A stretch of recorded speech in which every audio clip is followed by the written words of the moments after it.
Hello students, exercise 2.2 start करते हैं इस वीडियो में, जिसका पहला क्वेश्चन है identify the property use in the following.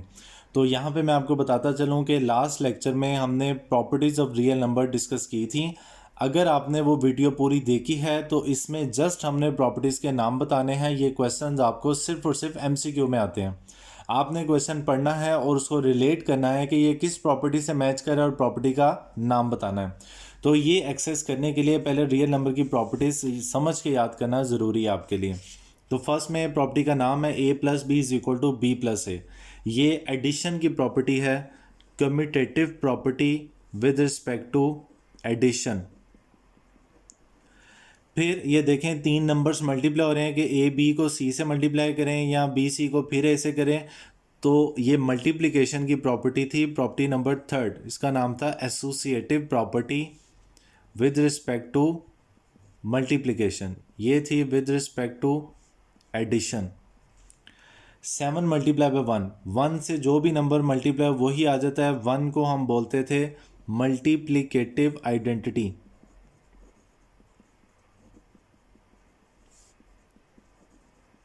Multiplicative identity x greater than y या x is equal to Y या x लेस देन y, ये तीन ही रिलेशन हो सकते हैं दो नंबर्स में। ये थी इनइक्वालिटी की first property, trichotomy property of inequality.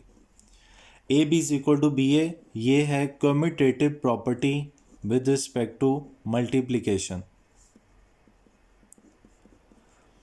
अगर दोनों तरफ सेम नंबर्स प्लस हो रहे हो तो हम उस सेम नंबर को काट सकते हैं, is equal to A plus B आ जाता है। ये कैंसिलेशन प्रॉपर्टी थी इक्वलिटी की, cancellation property with respect to addition. फिर दो नंबर्स ऐड होके जीरो आ रहा है, उसी नंबर का इन्वर्स है, ये था additive inverse, additive inverse. Next है, एक नंबर एक ऐसे नंबर से मल्टीप्लाई हो रहा है जिससे 1 आ रहा है, तो ये था multiplicative inverse, multiplicative inverse. Next, A greater than B है और हम एक ग्रेटर नंबर से जब मल्टीप्लाई करेंगे तो इनइक्वालिटी साइन की डायरेक्शन पे कोई फर्क नहीं पड़ेगा। ये थी multiplicative property of inequality. Okay, just आपने नाम लिखना है। पेपर में आपको इस तरह से आएगा और नीचे 4 ऑप्शन होंगी, आपने राइट प्रॉपर्टी पर टिक करना है जी। तो क्वेश्चन नंबर 2 में यहाँ पर एक क्वेश्चन सारा सॉल्व हुआ है और हमने हर स्टेप में जो रियल नंबर की प्रॉपर्टी यूज हो रही है जस्ट उसका नाम बताना है। तो आप पहले स्टेप में देखें कि उसने ब्रैकेट ओपन करके इस 3 को अंदर दोनों के साथ मल्टीप्लाई किया है। तो ये थी distributive property with respect to multiplication, distributive property. और क्योंकि ये नंबर लेफ्ट साइड पे था इसलिए हम इसको लेफ्ट डिस्ट्रीब्यूटिव प्रॉपर्टी भी कह सकते हैं। नेक्स्ट स्टेप में देखें क्या फ़र्क नज़र आ रहा है आपको कि ये जो 3x लास्ट में लिखा हुआ है इसको उसने पहले लिख दिया, 3y को बाद में लिख दिया। तो हमने एक प्रॉपर्टी देखी थी जिसमें नंबर्स को ऐड करना हो तो जैसे मर्जी जिस मर्जी तरतीब से ऐड कर लें, कोई फ़र्क नहीं पड़ता। वो थी commutative property, commutative property, commutative property with respect to addition. फिर नेक्स्ट स्टेप में देखें कि 3x माइनस 3x को 0 लिखा हुआ है, दो नंबर्स को ऐड करके 0 आ जाए तो इसका मतलब दोनों एक दूसरे के एडिटिव इन्वर्स हैं। तो यहाँ पे प्रॉपर्टी यूज हो रही है एडिटिव इन्वर्स।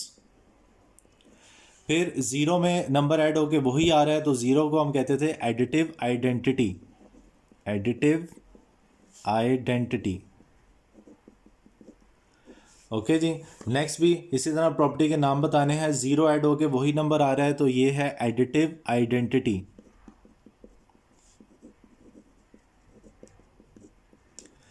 नेक्स्ट में ब्रैकेट के बाहर नंबर है 2/3, ब्रैकेट ओपन करके 2/3 5 से भी मल्टीप्लाई हो रहा है, 7/2 से भी हो रहा है, ये है लेफ्ट डिस्ट्रीब्यूटिव प्रॉपर्टी। फिर दो नंबर्स ऐड होके 0 आ रहा है, ये हैं दोनों एक दूसरे के एडिटिव इनवर्स।